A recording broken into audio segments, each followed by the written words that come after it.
terre, il a pris leur nom, Ardo Canaan, la terre de Canaan, et ils ont construit plusieurs villes.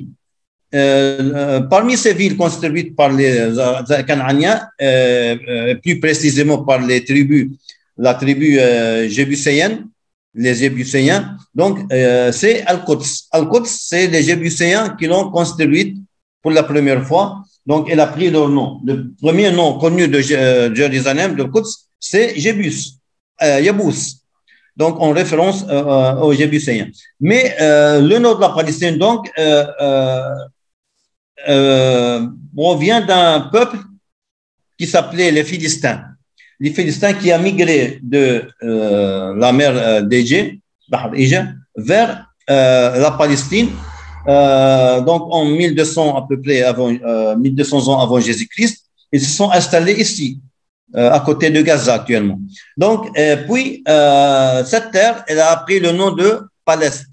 Palestine, avec le temps, ils se sont mélangés avec les Canaaniens et la terre, toute la terre, elle a pris leur nom Palestine. Donc voilà, donc le nom de la Palestine vient de ce peuple philistin. Et la Palestine, vu son importance géographique, économique, politique, etc., était la cible de beaucoup d'invasions, d'occupations, etc., depuis les Canaaniens. Donc il y a le premier royaume co-royaume installé en Palestine, c'était à l'époque de Daoud et Sulayman, après la bataille de Talut et Jalut. Donc, vers 1000 ans avant Jésus-Christ, ils ont installé leur royaume à Jérusalem, Daoud et puis son fils Sulayman, et puis leur royaume a été divisé en deux, et puis les Assyriens, les Babyloniens, ils ont gouverné cette région, je ne vais pas détailler ici, après les Perses, les Grecs et les Romains, qui sont restés à peu près 700 ans ici, jusqu'à l'arrivée des musulmans en 737, ça veut dire dans l'année 16 de l'Hégire, à l'époque de Omar ibn Khattab. Donc, ils ont gouverné la région, Bilad al-Sham, Bayt al-Maqdis, jusqu'à la fin de la Première Guerre mondiale en 1917. Donc, là, juste une petite partie de cette période où les Croisés ont occupé Jérusalem pendant 88 ans et les Britanniques, ils ont donc occupé, ils étaient les mandataires sur la Palestine depuis 1917 pendant 30 ans et pendant cette période, ils ont facilité la création de l'État d'Israël en 1948. Donc, ils ont soutenu les sionistes et puis ils ont installé leur État en 1948. Donc, ici, il y avait, avant la guerre mondiale, il y avait les Ottomans, les Turcs.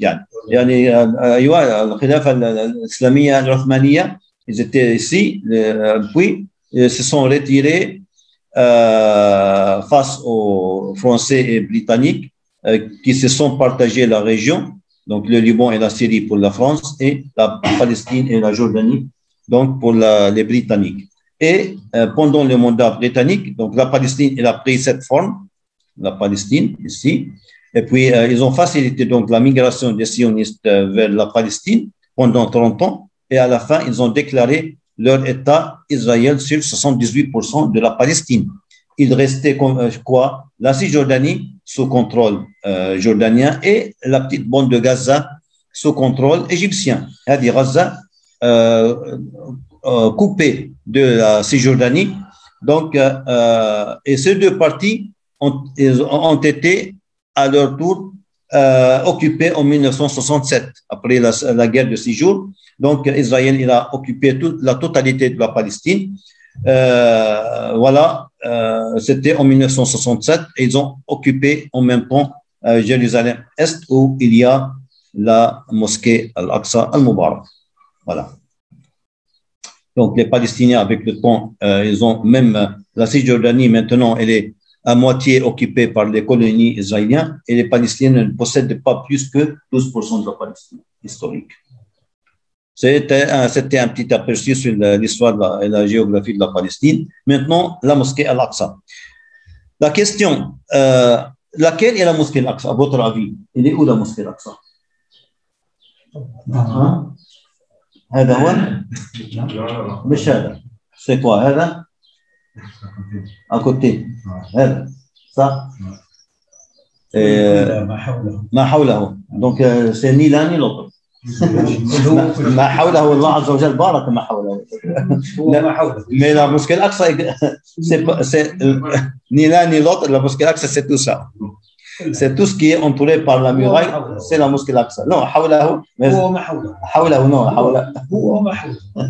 ما حول هذه les deux bâtiments, si tu veux dire. Donc, exactement, la mosquée Al-Aqsa, c'est tout ça. كل هذا هو المسجد الأقصى.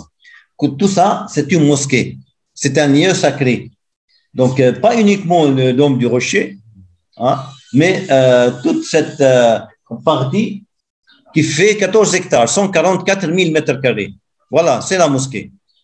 Il ne faut plus croire que la mosquée Al-Aqsa elle est réduite à ce petit bâtiment à dôme doré ou bien un autre bâtiment à dôme gris. Non, tout ça, c'est la mosquée Al-Aqsa, mais ça, on l'appelle Qubbat al-Sahra, le dôme du rocher. C'est un dôme, c'est tout.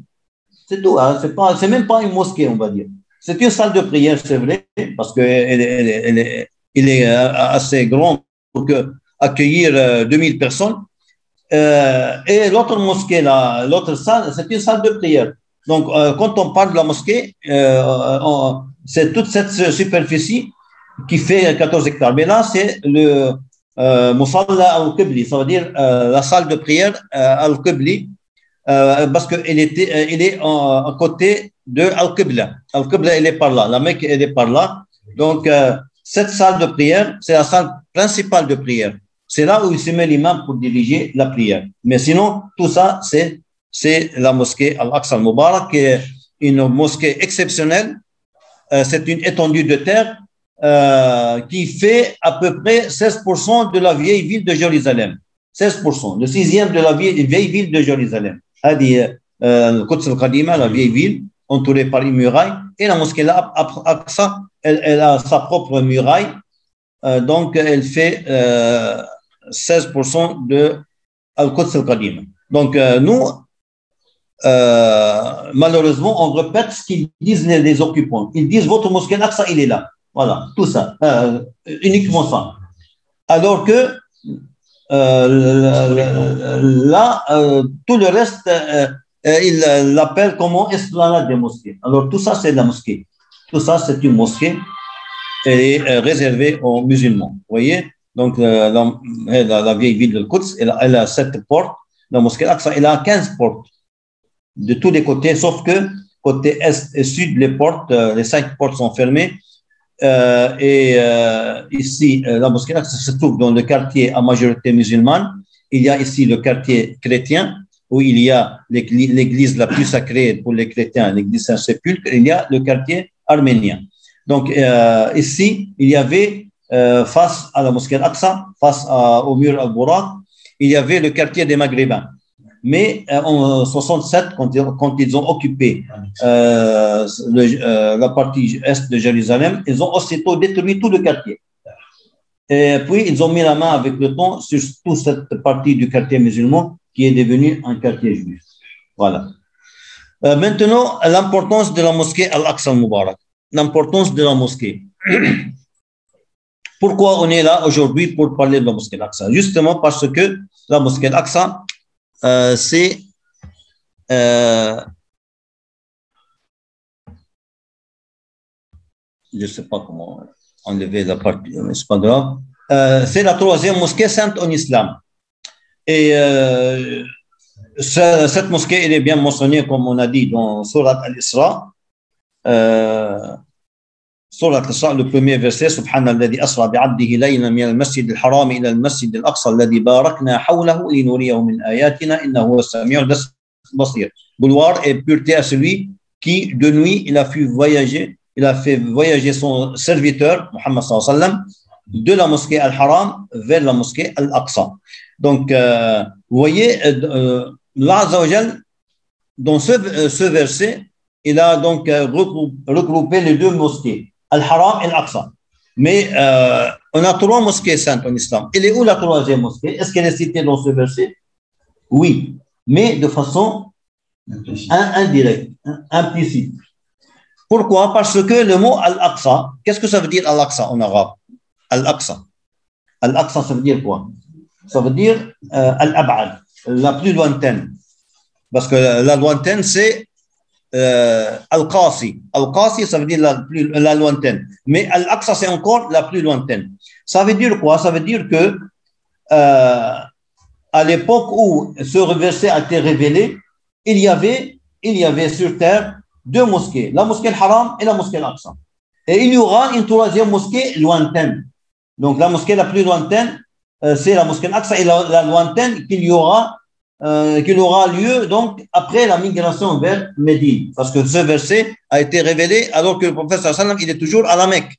Donc Al-Aqsa, ça veut dire il y aura une mosquée Qasin, lointaine, donc qui est la mosquée prophétique à Médine, justement construite par ou bien fondée par le prophète Mohammed sallallahu alayhi wa sallam, il y a 350 km de la mosquée Haram, alors que la mosquée la plus lointaine, il est à 1240 ou 1235 km exactement.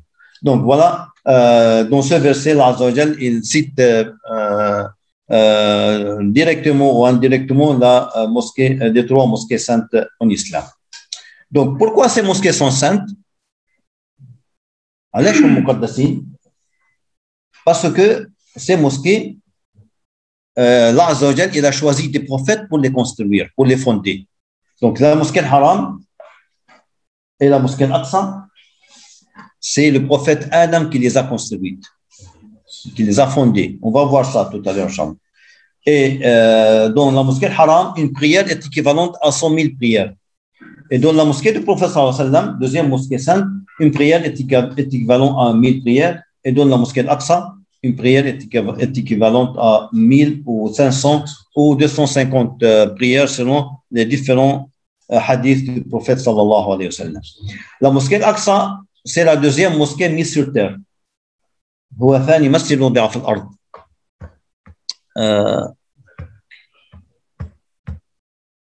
Je vais.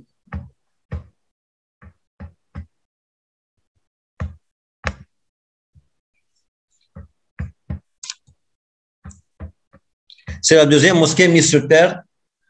Ça veut dire après la mosquée, la première mosquée qui est la mosquée Al-Haram. La mosquée Al-Haram, ça veut dire Al-Kaaba. إن أول بيت وضع للناس إلى الذي بمكة. Donc dans un hadith authentique du prophète sallallahu alayhi wa sallam, il dit que la mosquée Al-Haram c'est la première mosquée mise sur terre. Et Abu Dharr al-Ghifari, le compagnon, il a dit et la deuxième, il a dit la mosquée Al-Aqsa. Et combien entre les deux? Il a dit 40 ans, 40 sana, 40 sana. Donc 40 ans, c'est pourquoi les savants disent que probablement c'est la même personne ou bien la même génération qui a construit les deux mosquées, donc Al-Haram et la mosquée Al-Aqsa. Et justement, Rasul sallallahu alayhi wa sallam, quand il a effectué le voyage nocturne, il a effectué entre ces deux mosquées. Il n'y avait pas d'autres mosquées sur terre à l'époque. Et ces deux mosquées, ils n'étaient pas gouvernés par les musulmans encore. Parce qu'à la Mecque, il y avait Quraysh, la majorité n'était pas musulmane, et à Al-Quds, il y avait les Perses. Donc, et même ces deux mosquées, ils n'étaient pas appelés mosquées. Ils avaient d'autres noms, qui est Al-Bayt. Al-Bayt al-Haram et Bayt al-Maqdis. Mais Allah Azza wa Jal, il a voulu donner ces deux, le nom de masjid, mosquée, pour annoncer que ces deux lieux sacrés vont être les propriétés des musulmans prochainement. Et c'est ce qui s'est arrivé, donc, où la Mecque a été conquise dans l'année 8 de l'Hégire et la mosquée Al-Aqsa, Jérusalem, a été conquise par Omar al-Khattab dans l'année 16 de l'Hégire, 8 ans après la conquête de la Mecque. Voilà. Donc, la mosquée Al-Aqsa était la première qibla pour les musulmans. Qu'est-ce que ça veut dire? Mais qu'est-ce que ça veut dire la première qibla? Ça veut dire que le prophète sallallahu alayhi wa sallam, ainsi que le premier croyant avec lui, ils s'orientaient vers la mosquée Al-Aqsa quand ils faisaient la prière, alors qu'ils étaient à la Mecque. À la Mecque, où il y a justement la mosquée Al-Haram. il ne s'orientait pas vers la mosquée al-Haram. Mais le Rasul sallallahu alayhi wa sallam, selon un hadith de Ibn Abbas, il mettait Al-Kaaba devant lui. Donc, il regroupait les deux mosquées, les deux qibla. Parce que le Masjid al-Haram était la qibla d'Ibrahim, alayhi salam. Et la mosquée al-Aqsa était la qibla des prophètes de Bani Israël, avant Muhammad sallallahu alayhi wa sallam. Mais Rasul sallallahu alayhi wa sallam, dès le premier jour de la révélation, il a commencé à prier en direction de la mosquée Aqsa et pendant toute la période mécoise, ça veut dire 13 ans.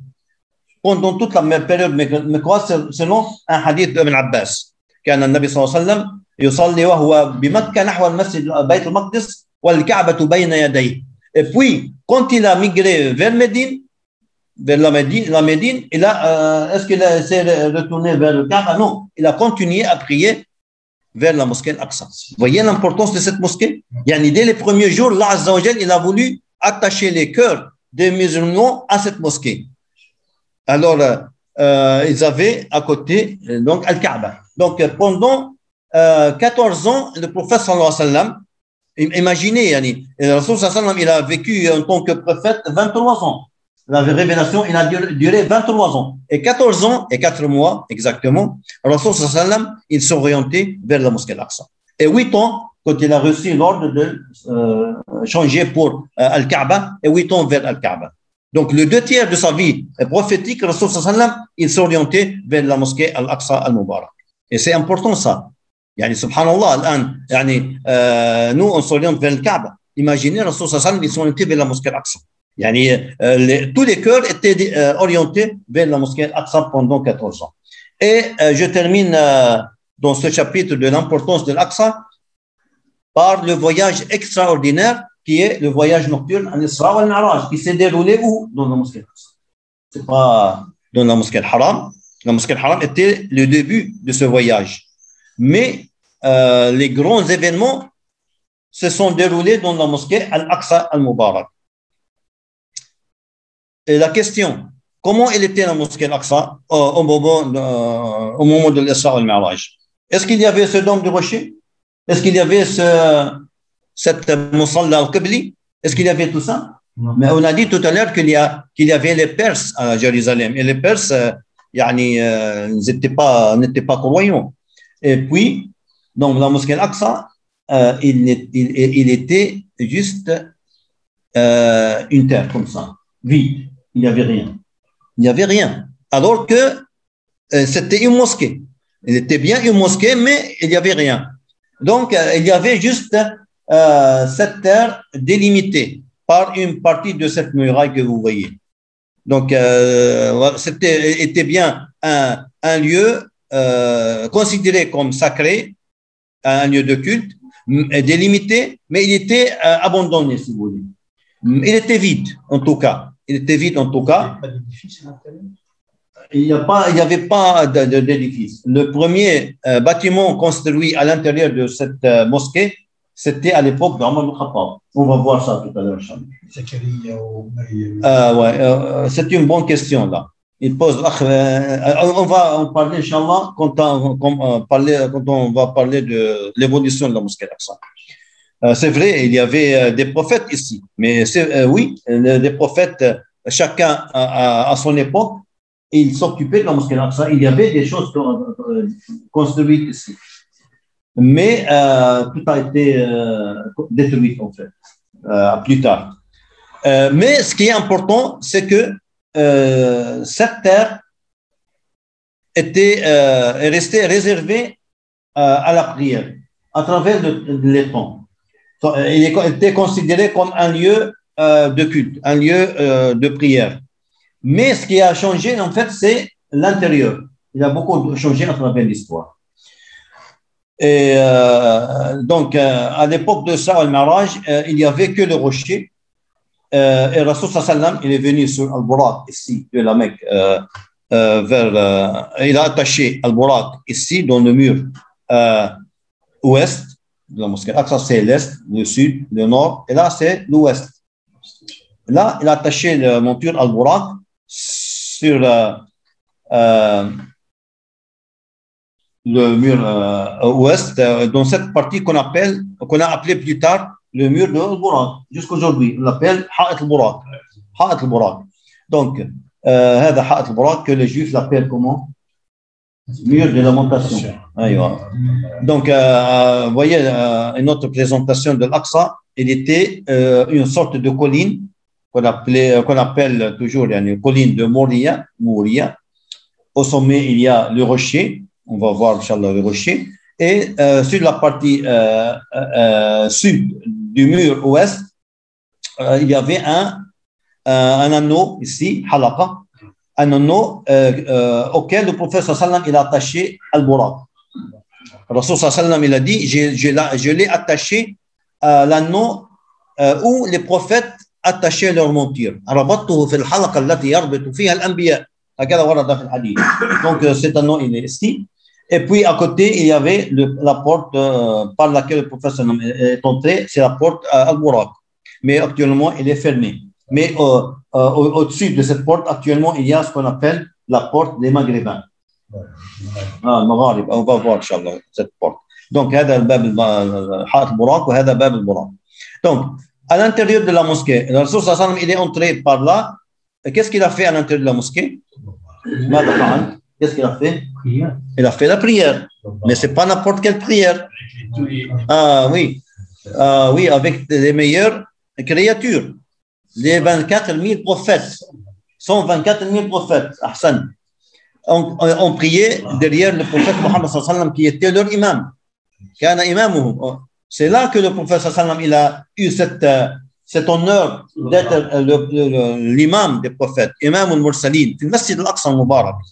هنا سمي يعني إمام المرسلين. Il a eu la reconnaissance de tous les prophètes. Donc, dans un hadith, le Rasul sallallahu alayhi wa sallam, donc, lui, il s'attendait, parce que Jibril, il les a rangés, les prophètes, puis le Rasul sallallahu alayhi wa sallam, il s'attendait que Jibril avance Ibrahim ou Adam pour diriger la prière, mais il a dit, avance ya Muhammad, taqaddam ya Muhammad, fa anta imamun. Je dois rester pour ceux qui sont sous Zoom. Donc, il a dit, avant, c'est Mohammed, c'est toi l'imam des prophètes. Effectivement, il a fait la prière. On ne sait pas exactement où il a fait la prière, mais probablement autour du rocher. Parce que le rocher, il est au cœur de la mosquée Al-Aqsa al-Mubarak, comme Al-Kaaba, il est au cœur de la mosquée Al-Haram. Et puis, il est monté au ciel. Et on ne va pas détailler maintenant ça, mais peut-être on aura l'occasion de faire une conférence spéciale pour l'Isra al-Mi'raj, Inch'Allah, dans cette mosquée. Mais Rasul sallallahu alayhi wa sallam, ce qui est important, il a redescendu des cieux avec un cadeau, avec le deuxième pilier de l'islam qui est les 5 prières. Les 5 prières ont été imposées aux musulmans pendant le voyage, l'Isra al-Mi'raj, et dans la mosquée Al-Aqsa al-Mubarak. Donc, vous voyez, c'est une valeur ajoutée à la mosquée Al-Aqsa al-Mubarak, Salawat al-Khams, deuxième pilier de l'islam. Au moment où le prophète sallallahu alayhi wa sallam il était à la mosquée Al-Aqsa avec les prophètes, un seul verset a été révélé au prophète sallallahu alayhi wa sallam. Un seul verset qui est le verset 45 de Surat Al-Zukhruf. Surat Al-Zukhruf, donc verset 45. Donc, c'est le seul verset révélé en dehors de la Mecque et Médine. Donc, c'est ce qu'on appelle l'Aya al-Maqdisiyya, le verset Maqdisite.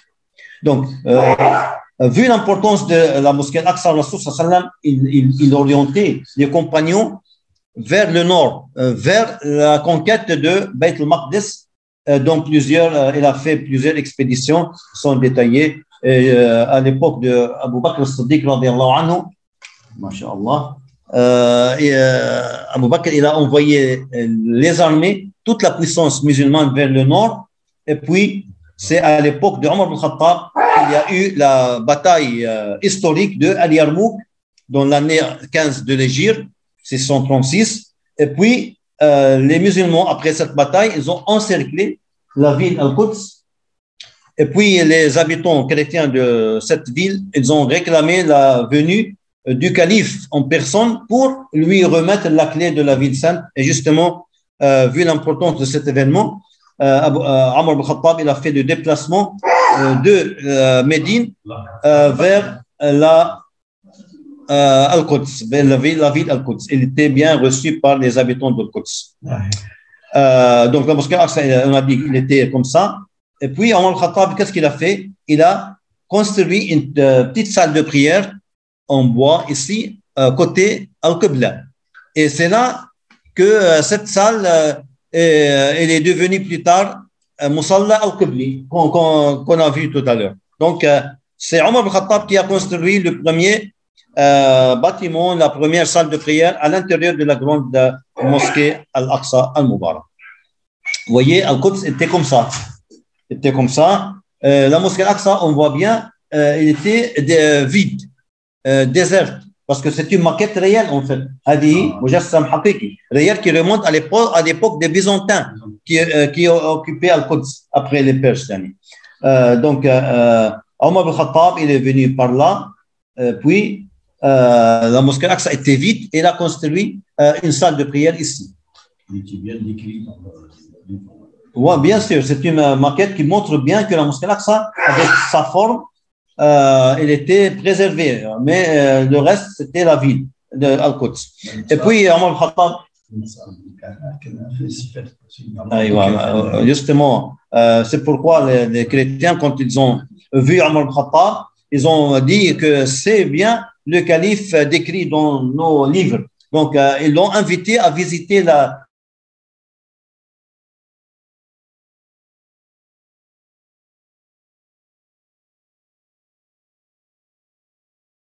Mais le patriarche Sophrone lui a proposé de faire l'Asr à l'intérieur de l'église, mais Omar ibn Khattab, il a dit non,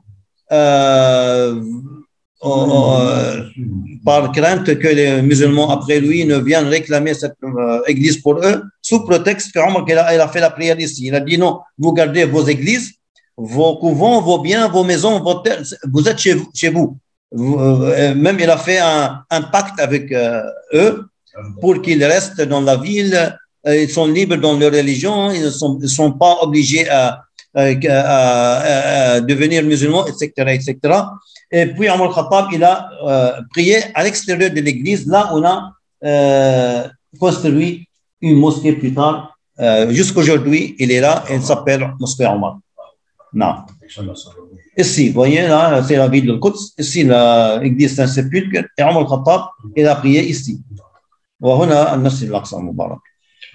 الآن on va parler de l'évolution de la constitution de la mosquée Al-Aqsa, donc Al-Mubarak. Qui a fondé la mosquée Al-Aqsa? On ne sait pas exactement, ça veut dire qu'il n'y a pas un hadith authentique du prophète Hassan, parce que c'est le prophète Hassan qui nous dit qui. S'il n'y a pas de hadith, s'il n'y a pas d'ayah, c'est les savants qui donnent leur avis. Donc ils cherchent, ils font leurs recherches. Et donc, effectivement, ils se sont basés sur ce hadith authentique rapporté par Al-Bukhari, quand Abu Dharr al-Ghifari, il a posé cette question importante à la prophète sallam. Il a dit à Rasulallah, laquelle des mosquées a été construite en premier sur terre? Il a dit c'est la mosquée al-Haram, et ensuite il a dit la mosquée al-Aqsa. Et combien entre les deux? Heureusement, il a posé cette question. Combien entre les deux? Il a dit 40 ans. Maintenant, pour savoir qui a construit Al-Aqsa, il faut savoir qui a construit Al-Kaaba, parce que probablement c'est la même personne, ou bien la même génération, parce que 40 ans, c'est rien. Surtout par rapport à nos ancêtres, ils vivaient plusieurs centaines d'années, n'est-ce pas? Adam alayhi salam, il a vécu combien? 1300 ans à peu près. شكرا إبراهيم؟ أكثر كمان شوف. يقال. كنت معه والله كيفاش؟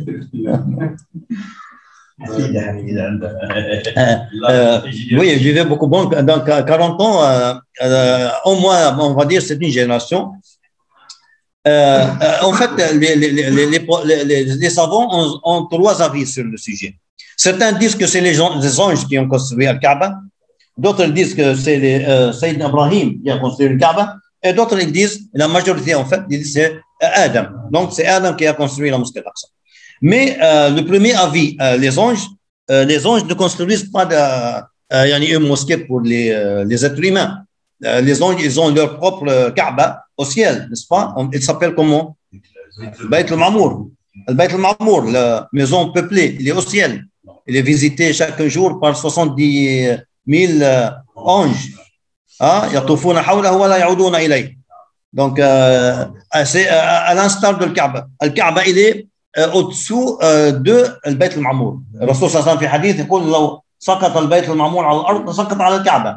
Donc, les anges, ils ont leur propre maison de prière. Et Ibrahim, le deuxième avis. Est-ce que Ibrahim, il a construit le Kaaba? Ibrahim, alayhi salam, il a construit le Kaaba.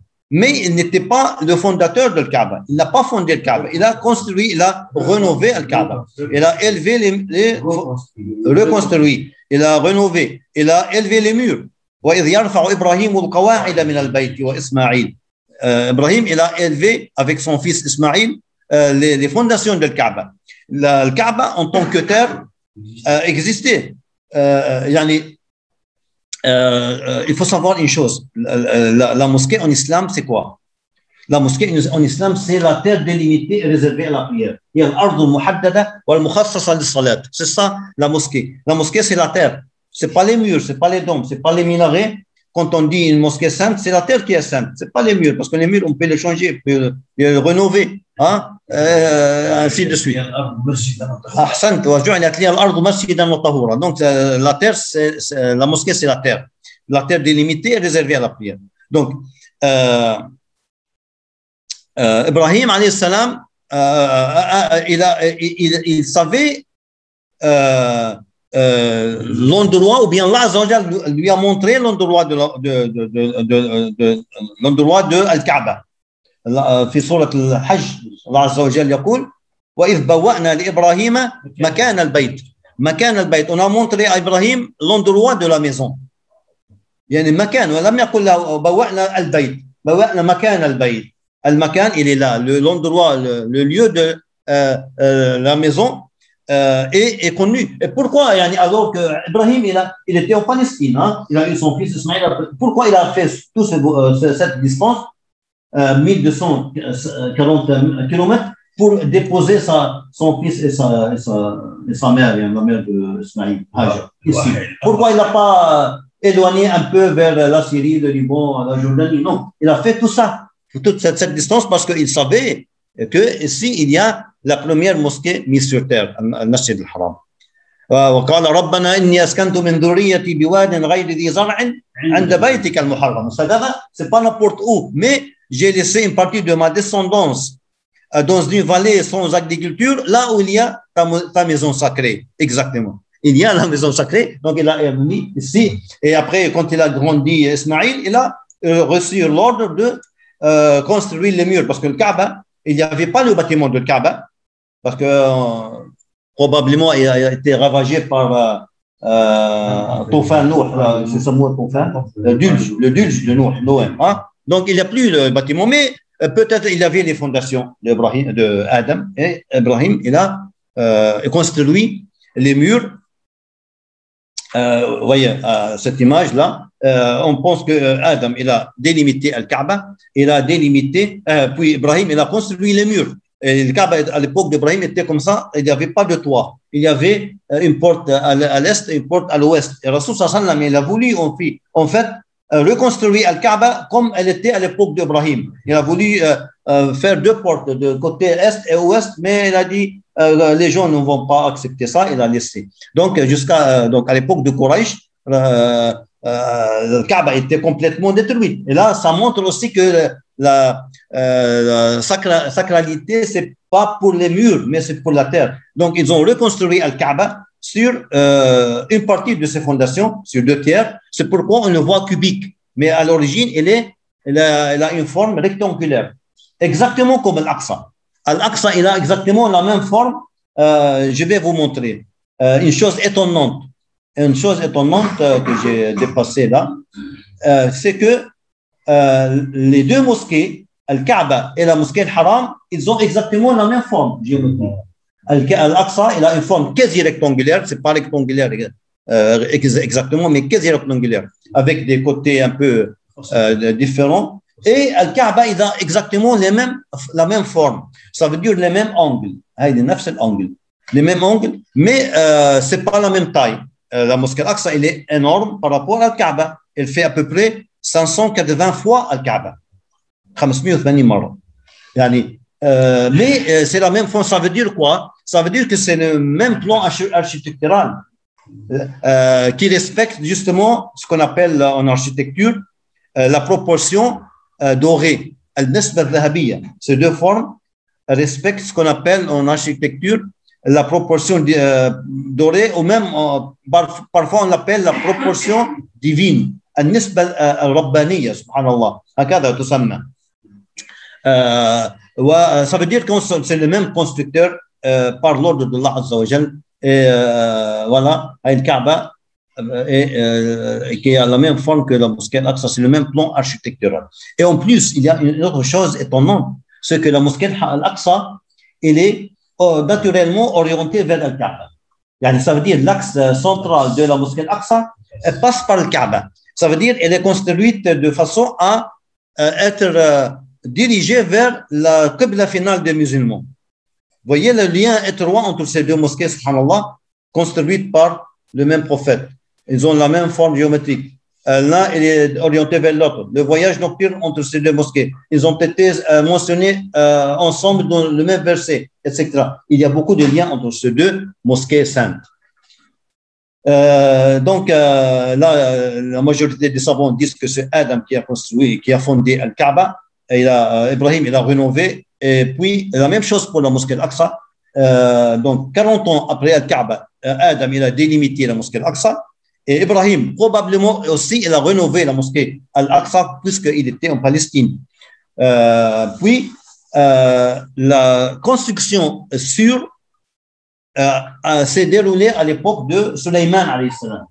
Sulayman, parce qu'il était roi de Jérusalem, donc comme en tant que prophète, il a tout simplement rénové la mosquée Al-Aqsa. Mais ne tenez pas compte de l'image, c'est juste comme ça, pour vous montrer que Sulayman, il a rénové la mosquée Al-Aqsa. C'est tout à fait normal. En tant que prophète, il a rénové la mosquée, la deuxième mosquée mise sur terre. Et Rasul sallallahu alayhi wa sallam, dans un hadith authentique, il dit que Sulayman, il a bien construit la mosquée Al-Aqsa, il a fait 3 du'a. لما فرغ سليمان بن داود عليه السلام من بناء بيت المقدس سأل الله 3. Quand Sulayman il a achevé la construction de la mosquée Al-Aqsa, il a demandé à Allah Azza wa Jal 3 choses. حكما يصادف حكما, un jugement qui correspond au jugement de Allah Azza wa Jal, parce qu'il était juge, كان قاضيا يحكم بين الناس. Et puis ملكا لا ينبغي لأحد من بعدي, وقال رب اغفر لي وهب لي ملكا لا ينبغي لأحد من بعدي إنك أنت الوهاب. Donc un pouvoir ou des biens ou un royaume que personne n'aura pareil ou n'héritera après lui. Justement, il a eu un royaume et un pouvoir très puissant à son époque. Mulk Sulayman, Marouf. Et troisième chose, ce qui nous intéresse plus ici, il a dit, il a fait la prière, il a fait le dua pour celui qui fait la prière dans la mosquée Al-Aqsa en disant وَأَنْ لَا يَأْتِ هَذَا الْمَسْجِدَ أَحَدٌ لَا يُرِيدُ إِلَّا الصَّلَاةَ فِيهِ إِلَّا خَرَجَ مِنْ ذُنُوبِهِ كَيَوْمِ وَلَدَتْهُ أُمُّهُ. Et que chaque personne vienne prier dans cette mosquée, qu'il sorte de ses péchés comme le jour où sa mère l'a enfanté. فالرسول صلى الله عليه وسلم يقول أما اثنتين فقد أعطيهما, أعطي الملك والحكم, وأرجو أن يكون قد أعطي الثالث. J'espère qu'il aura l'invocation, troisième invocation, exaucée le jour de jugement. Allah Azza wa Jalla, le jour du jugement, pardonnera les péchés de celui qui fait la prière sincèrement dans la mosquée Al-Aqsa. مبارك نسأل الله عز وجل أن يرزقنا هذه النعمة. هذا حديث النبي صلى الله عليه وسلم. هذا حديث النبي صلى الله عليه وسلم. Il a أكد عليه. Il a confirmé cette invocation en disant en espérant que les péchés seront pardonnés pour ceux qui font la prière. أيوة إن شاء الله. Mais la construction de Sulayman, justement, il a été complètement détruite par le roi de Babylone. Les Babyloniens, ils ont détruit la mosquée construite par Sulayman dans l'année 586 avant Jésus-Christ. Donc, il ne reste plus rien. ربما هذه من حكم الله عز وجل. يعني عندما قال يعني ربي يعني هب لي ملكا لا ينبغي لاحد. Personne n'a hérité يعني une seule pierre de la civilisation de سليمان. سبحان الله، مع انه كان مسخر له الجن يعملون له ما يشاء من محاريب وتماثيل وجفان وقدور راسيات، أليس كذلك؟ ما ils sont où? Les djinns, ils construisaient beaucoup de choses pour eux, mais ils sont où? Aucune trace, subhanallah. Et même les archéologues israéliens, depuis 1967, ils n'arrêtent pas à fouiller, à creuser pour chercher une pierre, une seule pierre, qui remonte à l'époque de Suleiman, subhanallah, ils ne trouvent rien. Ma fichi. Donc, maintenant, pour ne pas tarder, comment elle était la mosquée, comment elle a évolué à l'époque musulmane, la mosquée. Donc, on a dit à l'époque du prophète, ça veut dire au moment de l'Isra al-Mi'raj, la mosquée était comme ça, elle était vide. Et puis, à l'époque d'Omar al-Khattab, il a construit la première salle de prière ici, dans la naissance de l'Égypte. Et puis, à l'époque des Omeyyades, Abd al-Malik ibn Marwan, le 5e calife Omeyyade, qu'est-ce qu'il a fait? Il a justement construit le dôme du rocher. Il a commencé à construire un dôme pour toute la mosquée Al-Aqsa, qui est le dôme du rocher, Qubbat al-Sakhra, sur le rocher. Parce que c'est là, le rocher, il est au sommet du mont Moria. Donc, c'est le point le plus haut. Et Abdullah ibn Marwan, il a voulu construire un dôme encore plus beau que le dôme de l'église Saint-Sépulcre. Donc, il a construit ce dôme qui ressemble beaucoup le dôme de l'église. Donc, c'est un type byzantin, si vous voulez. Et puis, qu'est-ce qu'il a fait, Abdullah ibn Marwan? Il a élargi la mosquée de Omar. Il a élargi la mosquée de Omar ibn Khattab, qui est devenue une grande salle de prière qui pouvait accueillir 10 000 personnes. Elle était grande, mais à l'époque des Fatimides, ils ont réduit à moitié le Musalla al-Qibli qui est devenu maintenant, comme vous voyez.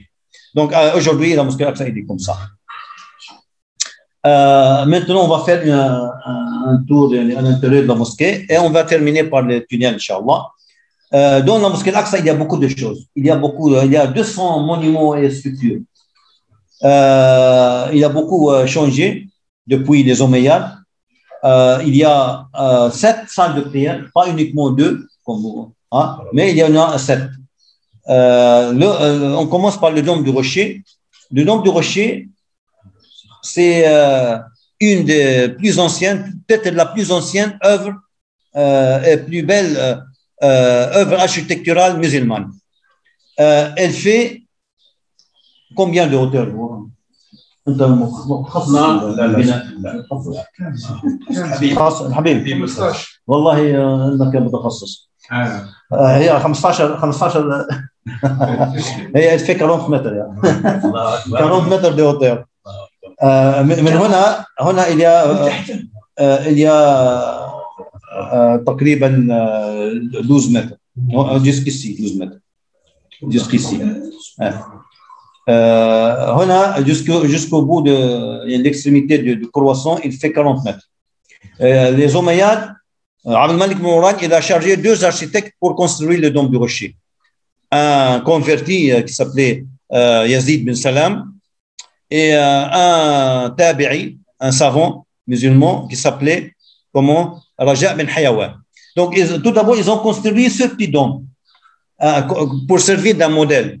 Donc, un modèle, ce dôme qui s'appelle le dôme As-Silsila, le dôme de la chaîne. Donc, Abd al-Malik ibn Marwan, il a dit, c'est bien, il est beau, construis-moi un dôme 12 fois plus grand. 12 fois plus grand, ils ont construit le dôme du rocher. Il a coûté les revenus de l'Égypte pendant 7 ans. 7 ans. Tous les impôts qui provenaient de l'Égypte étaient consacrés à la construction de ce dôme du rocher. Et il est doré de l'extérieur. Vous savez pourquoi il est doré? Parce que ces 2 architectes, quand ils ont terminé le dôme du rocher, il restait de l'argent de l'Égypte 100 000 dinars. Et il a voulu, le calife, il a voulu récompenser ces 2 architectes, il voulait leur donner leur salaire, quoi. Donc, il a voulu donner ces 100 000 dinars en or à ces 2 architectes. Mais ils ont refusé. Ils ont dit, nous, on donne de nos poches et des bijoux de nos femmes pour la mosquée Al-Aqsa. كتبوا له رسالة قال له نحن ندفع من من أموالنا ومن حلي أزواجنا للمسجد الأقصى المبارك. Fais ce que tu veux avec cet argent. Qu'est-ce qu'il a fait, le Khalifa? Il a fait fondre les 100 000 dinars, il les a versés sur le dôme. يعني هذه أموال المهندسين. Vous voyez comment il est beau de l'intérieur. Tout est décoré, il y a beaucoup de choses, il y a beaucoup de symboles dans le dôme du rocher. Ce n'est pas le moment de détailler maintenant, juste je vous montre le rocher. هذه الصخرة المشرفة. هذه الصخرة il est au cœur du dôme du rocher. Le dôme d'ailleurs il est construit autour du rocher. Et ce dôme fait partie naturelle de la mosquée Al-Aqsa, bien sûr. Il n'a pas un privilège, يعني ما عندهاش خصوصية, يعني il ne doit pas faire l'objet d'une bénédiction يعني spéciale, non. C'est un rocher, mais on pense que le prophète sallallahu alayhi wa sallam il est monté aux cieux à partir de ce rocher. صعد إلى السماء من هنا, لأن يقال أن النقطة الأقرب إلى السماء, c'est le point le plus proche du ciel. C'est là يعني في سورة قاف الله عز وجل يقول يوم ينادي المنادي من مكان قريب يوم يسمعون الصيحة بالحق. قالوا أنه l'ange Israfil qui est chargé de la trompe, il va se mettre sur ce rocher pour souffler, pour siffler dans la trompe. Voilà. ينادي المنادي من مكان قريب, c'est le point le plus proche du ciel. Voilà. الصخرة هذه il fait 17 mètres de diamètre, peut-être comme cette salle. Ouais. Puis ici, oui, peut-être. هنا il y a un escalier qui mène au cœur du rocher. Il y a une grotte qu'on appelle la grotte des esprits, مغارة الأرواح, qui sert à son tour d'une salle de prière qui peut accueillir une quarantaine de personnes. Peut faire la prière ici à l'intérieur de ce rocher. Donc, ce rocher, ce dôme du rocher, il est réservé aux femmes pendant les grandes prières. النساء يصلين فيها pendant le vendredi, l'Eid, le Tarawih, etc. Parce que les hommes, ils font la prière ici, dans la salle Al-Qibli, là où il se met l'imam. Vous voyez, dans la salle Al-Qibli, qui est un dôme من الرصاص en plomb. هذه المصلى القبلي, il peut accueillir actuellement 5500 personnes. Il a un dôme, il y a des mihrab, هذا محراب زكريا, كلما دخل عليه زكريا المحراب وجد عندها رزقا. ويا محراب داود, يتصور المحراب على داود هنا. وهذا منبر صلاح الدين او bien منبر نور الدين زنكي qu'il a construit à Alep en Syrie avant la libération de Jérusalem des mains de Courvoisier. Puis ils l'ont transporté vers la mosquée Al-Aqsa. Mais il a été brûlé malheureusement en 1967 par un extrémiste australien. Excusez-moi. Oui. Il y a une personne qui est partie, il a filmé le rocher, il a dit j'allais prendre mon pied. Non, c'est faux. C'est pas vrai.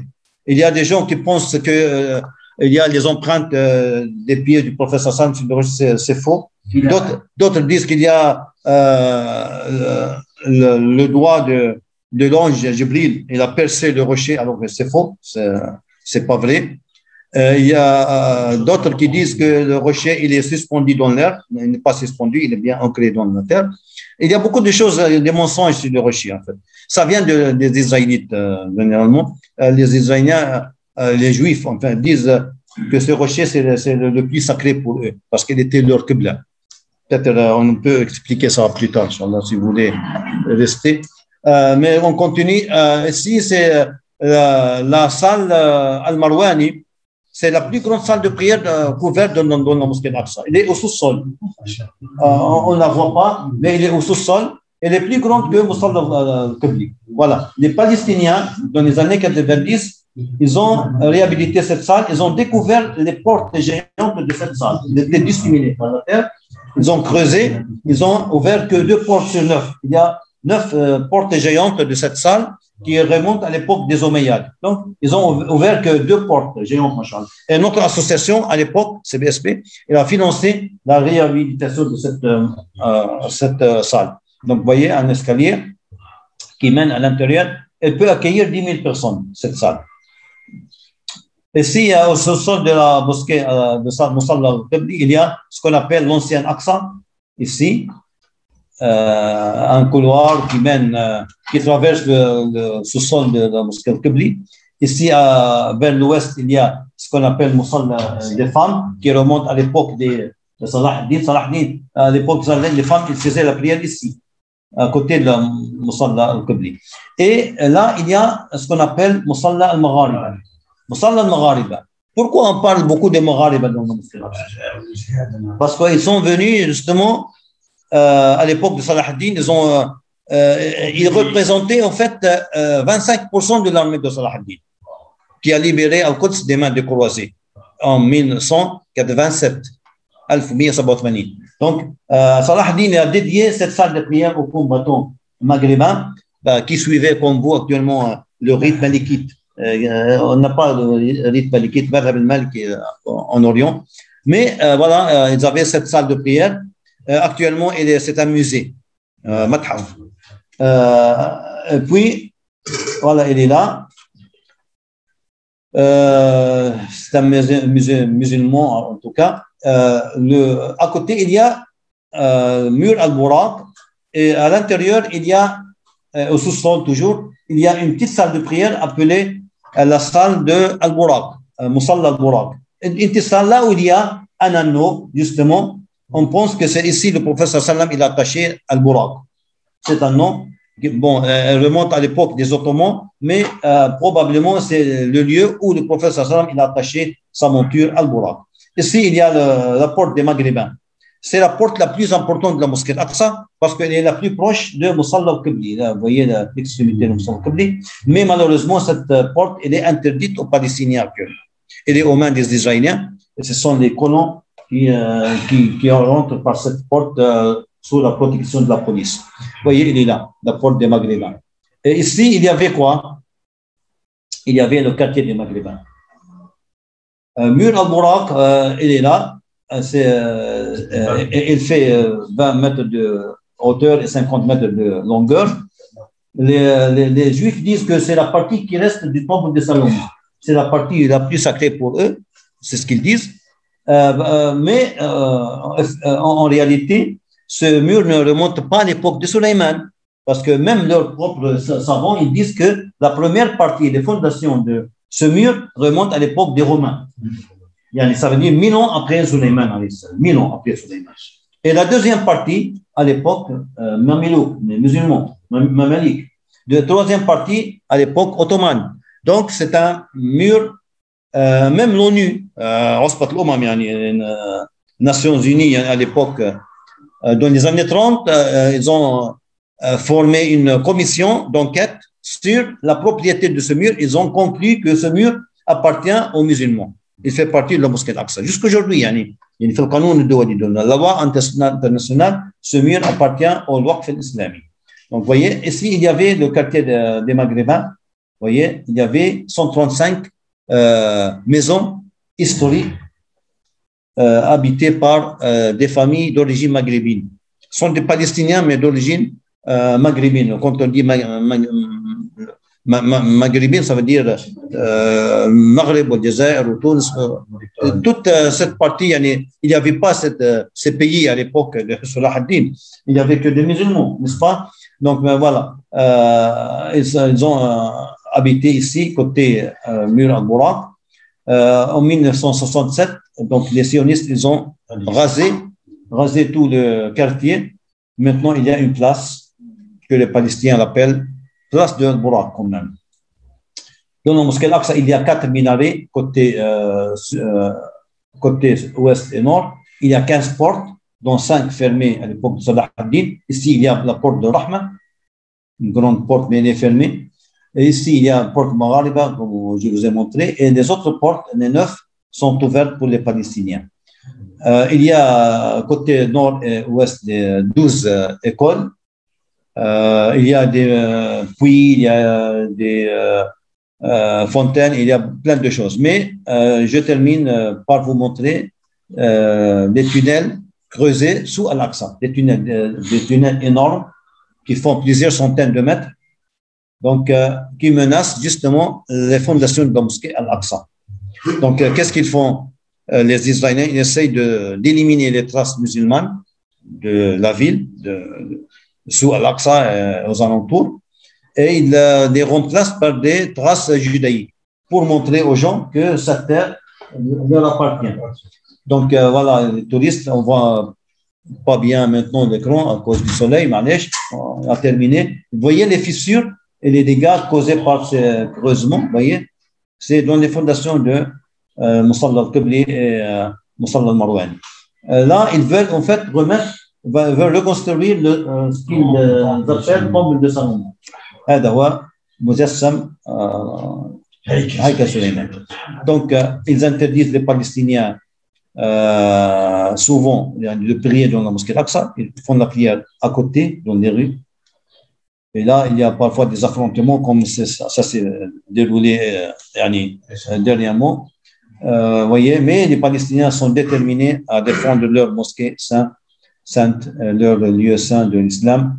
Je termine par un hadith important du prophète sallallahu alayhi wa sallam qui nous clarifie notre devoir envers cette mosquée. Quand Sahabiya Maymouna bint Sa'ad, il a posé cette question importante que chaque musulman doit poser. Il a dit, Ya Rasulallah, aftina fi bayt al-Maqdis. C'est quoi notre devoir envers la mosquée Al-Aqsa? C'est la terre de résurrection et de l'ultime rassemblement. C'est Ardul Mahshar wal Manshar. إليها يحشر الناس ومنها ينشرون للحساب. Et tout votre devoir c'est de venir y prier. Venez y prier. Parce qu'une prière est équivalente à 1000 ailleurs. لأن صلاة فيه كألف صلاة في غيره. قالت يا رسول الله أرأيت إن لم أتحمل إليه لم أستطع أن أتحمل إليه. Il a dit si je peux pas y aller, qu'est-ce que je peux faire?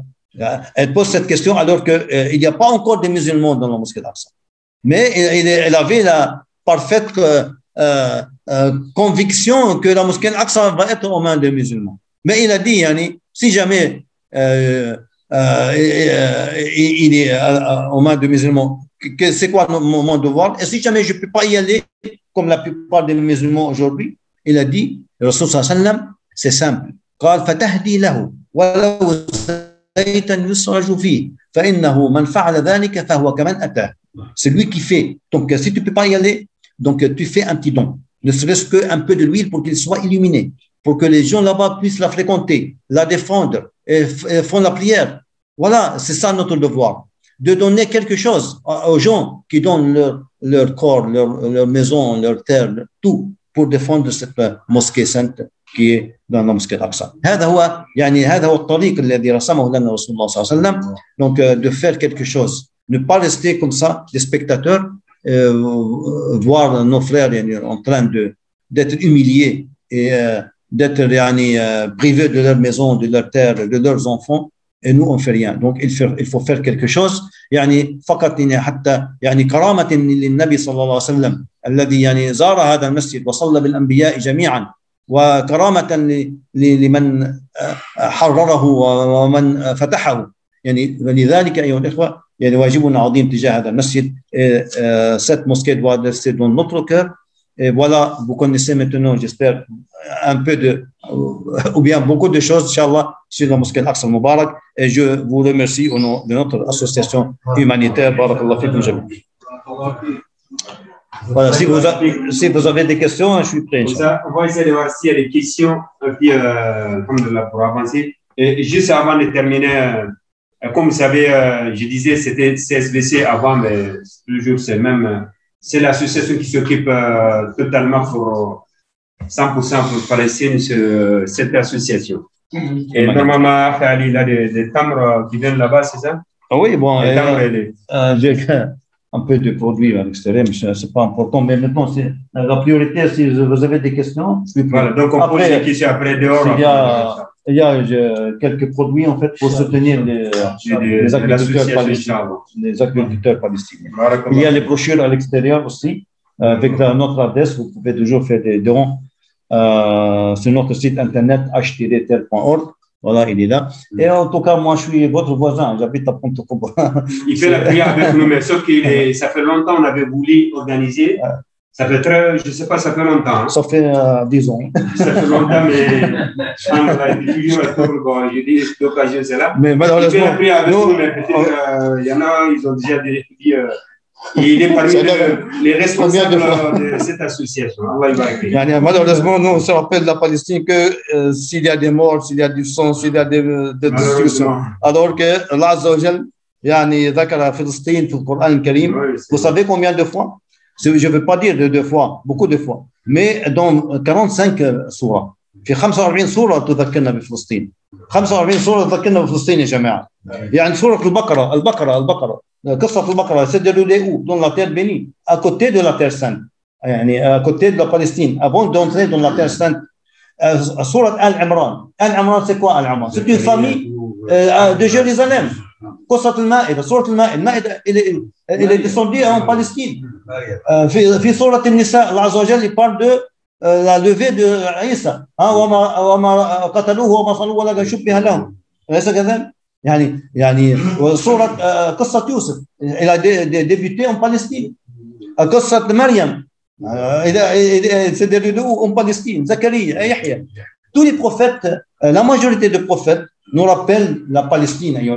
سورة النمل وادي النمل سليمان il est passé où في عسقلان وادي النمل التين والزيتون فلسطين الإسراء فلسطين 45 tout ce qui cite la terre bénie la terre sainte tout ce qui cite النشر والحشر الصعق النفخ في الصور كل هذا يذكرنا بفلسطين أيها الأخوة. فالله عز وجل يذكرنا من القرآن من أوله إلى آخره بفلسطين. الرسول صلى الله عليه وسلم dès le premier jour il s'orientait vers la mosquée Al-Aqsa.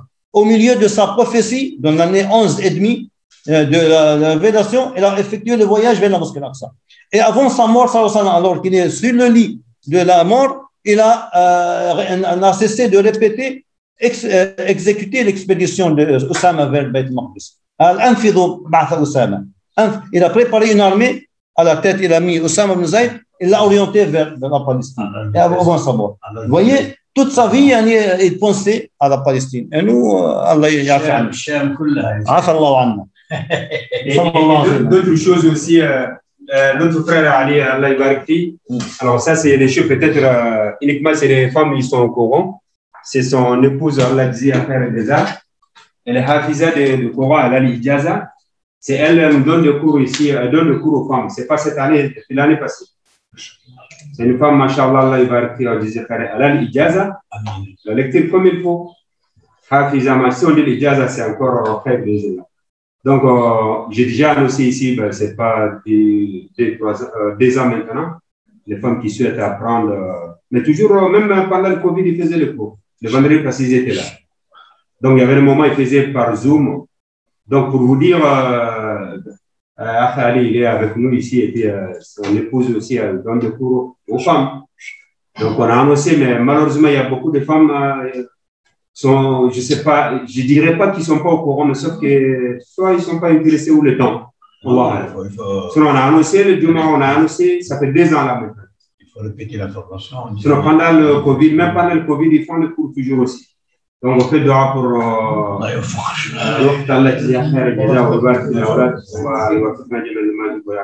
Alors, s'il y a des questions, n'hésitez pas. Surtout, après, de préciser surtout, souvent, il y a beaucoup de questions qui concernent les tombes des messagers, les prophètes. Qudus.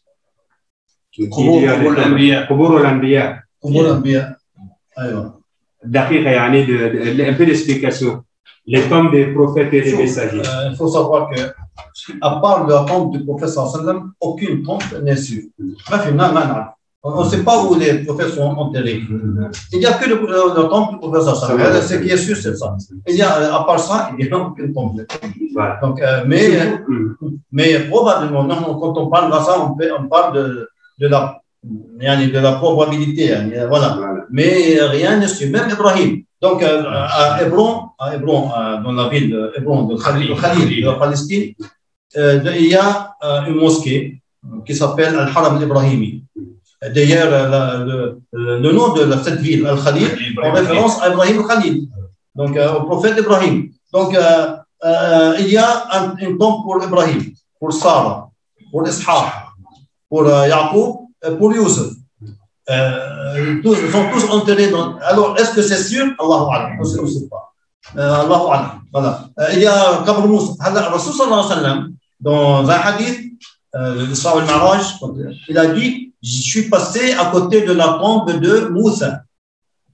Il était en train de faire la prière. Si j'étais là-bas, j'aurais vous montré sa tombe. Il est à côté de Ariha, à côté de Kathib al-Ahmar. Il a précisé l'endroit à côté de Ariha. Mais on ne connaît pas. Il y a des indications comme quoi ici c'est le Qabr Youssef. Il y a Qabr Moussa, en Palestine. Mais rien n'est sûr en fait. Et personne ne peut savoir. Voilà. Surtout là, quand même, des précisions sur tout ce qui concerne Mariam alayhi salam, les Arabes, tout ça. Il y a l'explication que le cours d'Akhil al-Haram, mais les autres, souvent, il y a beaucoup de questions, mais il n'y a pas la certitude. Comme c'est le prophète sallallahu alayhi wa sallam, ça, oui, c'est des choses, il n'y a pas de divergence là-dessus. Non. Mais le reste, Allahu Akbar. Les Nasara, les chrétiens, en fait, ils ont des églises en Palestine, comme l'église Saint-Sépulcre, que je vous ai montré. C'est quoi l'église Saint-Sépulcre? Saint-Sépulcre, qu'est-ce que ça veut dire? Ça veut dire la tombe sacrée. Parce qu'ils croient que la tombe de Isa, il est là. Isa, il a été crucifié et enterré par les Romains, les Byzantins, dans cet endroit. C'est pourquoi ils ont construit l'église Saint-Sépulcre. Puis, il a été ressuscité 3 jours plus tard. Il a été ressuscité, et il est monté aux cieux. C'est ce qu'il croit. C'est pourquoi il l'appelle l'église de la résurrection. Et il fête Pâques. Pâques, ça veut dire, c'est dans cette église qu'il fête Pâques. Pâques, c'est la résurrection de Isa. Voilà. Mais pour nous, Isa, il est enterré où? Voilà. Et il y a une autre église, Bethléem. Bethléem, où là, il croit que Isa, il est né. Mais ce n'est pas encore sûr. Parce qu'il y a d'autres chercheurs qui disent qu'ils ont effectué une recherche, ils ont trouvé un autre endroit à l'est de Jérusalem, à l'est de Bethléem. Ils ont trouvé un autre endroit, probablement c'est ici qu'il est né, parce qu'il y a un palmier, il y a un buisson, un palmier qui, à chaque fois qu'il meurt, un autre palmier qui pousse. Mais les chrétiens ne croient pas ni au palmier ni au buisson. Mais pour nous, c'est mentionné dans le Coran Karim. Il y a un autre endroit, il y a beaucoup d'endroits, en fait, pour les chrétiens. Ils disent ici, dans l'église de l'Annonciation, Nasira, c'est ici que les anges ont annoncé la naissance de Isa à Mariam. Il était à Nasira. C'est pourquoi ils ont une église d'Annonciation.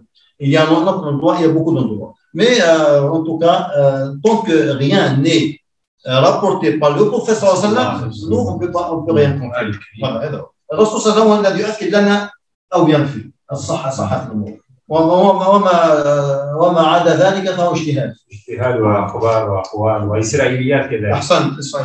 Les questions. ما فيش كاستيون. الحمد لله. Tout est clair. Récemment, il y a des scientifiques, des historiens qui ont démontré par des preuves en fonction des armées qu'il y a eu sur l'esplanade, en disant qu'il était quasi impossible, selon les dires des Israéliens, qu'il y ait le temple de Salomon. Parce que tout simplement, ils ont trouvé aucune trace qui remonte à l'époque. Et ils leur ont proposé, c'est-à-dire que c'est des scientifiques américains, historiens américains, etc., dont des juifs aussi, qui sont honnêtes, et qui ont dit, on a proposé aux Israéliens de venir confronter leur point de vue, parce qu'ils leur ont dit, voilà, après tout, vous estimez, selon l'histoire, que le temple de Salomon, etc., a existé, et nous, selon aussi nos recherches historiques, etc., et ils ont refusé cette confrontation. Je pense que s'ils l'ont refusé, c'est parce qu'ils savent très bien que bien sûr, personne n'ose dire on a trouvé une seule pierre. Ouais. Une fois, Netanyahu, on lui a donné une pièce de monnaie. Comme ça, il a dit voilà, on a trouvé cette pièce de monnaie qui remonte à l'époque du Sénégal. C'est avéré plus tard que c'est une pièce romaine qui n'a rien à voir. Il était très gêné. Certains savants juifs, ils disent, en même temps, on a du doute, est-ce que Suleiman existait ou pas? Est-ce qu'il existait vraiment Suleiman? D'autres juifs, ils disent que le lieu sacré pour eux, il existe à Naplouse, Jabal Jerzim. C'est là où il y a, si tu veux, les vrais Bani Israël. Ils sont à Naplouse. Ils sont 700 personnes. Sont les vrais descendants de Bani Israël. Parce que la majorité des juifs actuellement ne sont pas les descendants de Bani Israël. Ils ont des origines Khazari, de la Russie ou à l'est de la Turquie. Mais ils ne sont pas les vrais Bani Israël. Les vrais Bani Israël, c'est une autre communauté qui ne reconnaissent pas Aslan et Israël. C'est سؤال يا يعقوب. سؤال oui, leur objectif, en fait, leur objectif suprême, c'est de mettre la main sur la mosquée Al-Aqsa. Je dois répondre sur Zoom.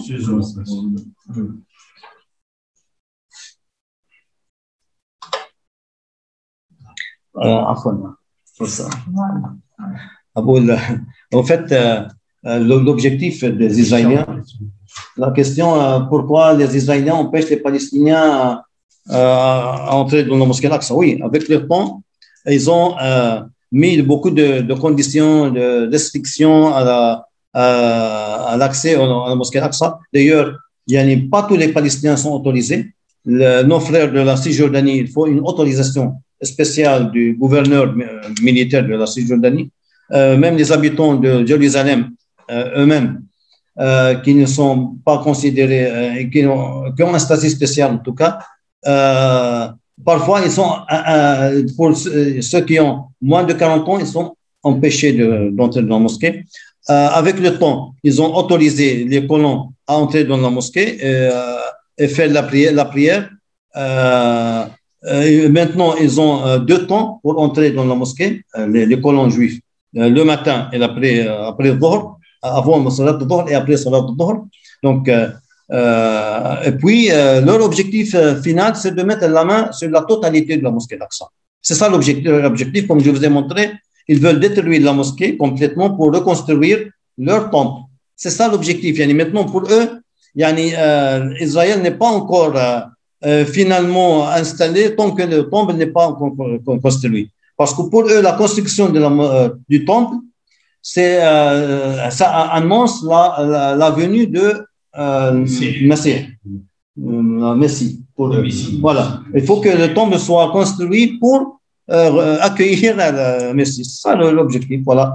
Et de plus en plus, ils sont influés, le gouvernement il est influé par les extrémistes juifs qui veulent arriver à cet objectif d'interdire finalement. C'est pourquoi ils veulent chasser les Palestiniens de Jérusalem. C'est ce qu'ils ont fait dernièrement dans le quartier de Sheikh Jarrah, qui a déclenché la guerre la dernière. Mais depuis 1967, ils font ça. Ils expulsent les familles, toujours, depuis 1967. Et ils confisquent les maisons, les terres. Ils veulent vider complètement la ville de ses habitants musulmans. Et chrétiens, quoi, palestiniens. Les aides, de l'argent pour acheter les papiers qu'ils mettent sur le mur, là, alors ça va où les papiers? À la poubelle. Après, s'il y a des invités, je ne sais pas, le président, alors il faut les papiers dans les trous. Le papier, c'est des invocations qu'ils mettent dans les trous entre les pierres et après, mais ils les jettent à la poubelle. Oui. Ça s'accumule. Faites dua, Inch'Allah, donc on part. Faites dua, Inch'Allah. Toi, non. أنا ما أعرفش الدعاء. لا دعاء عندك يعني. لا حول ولا قوة إلا بالله. بسم الله الرحمن الرحيم الحمد لله والصلاة والسلام على سيدنا محمد وعلى آله وصحبه أجمعين. اللهم إنك عفو تحب العفو فاعف عنا يا كريم. اللهم اغفر لنا ما قدمنا وما أخرنا وما أسررنا وما أعلنا وما أسرفنا وما أنت أعلم به منا.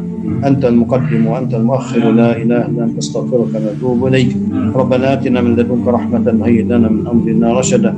اللهم اغننا بالعلم وزينا بالحلم واكرمنا بالتقوى وجملنا بالعافية. اللهم انصر إخواننا في فلسطين وفي كل مكان. اللهم ارفع الظلم والضيم عنهم يا أرحم الراحمين. اللهم أعد المسجد الأقصى لأحباب المسلمين وأعنا على الصلاة فيه قبل المنات يا أرحم الراحمين.